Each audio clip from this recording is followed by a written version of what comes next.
Herkese selamlar arkadaşlar. Arkadaşlar, randevu tarihleri artık telefonlarınıza mesaj olarak bu kaç gündür gelmiyor. Ben bunu duyurmak için bu videoyu çekiyorum. Sizler de eğer randevuyu yaptıysanız geçen aydan bu aya kadar randevu gününüz gelmediyse sistem üzerinden lütfen kontrol ettirin. Kontrol edin ki kaçak kalmayın. Az önce bizde bir tanesini öyle son anda yakaladık. Neyse ki günü vardı, biz o dosyayı iptal edip tekrardan başvuru yapabildik.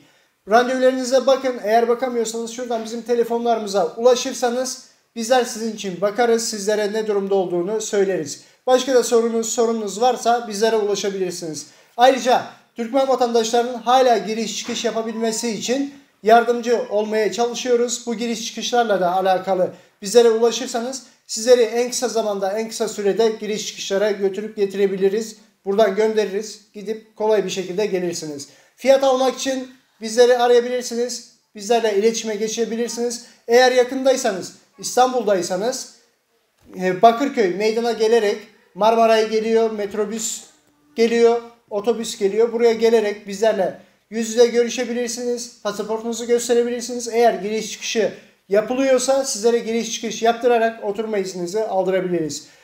Diğer vatandaşlar için de 2020'nin Mart ayından önce kaçak kalan arkadaşlar için de şu anda bir şey yok.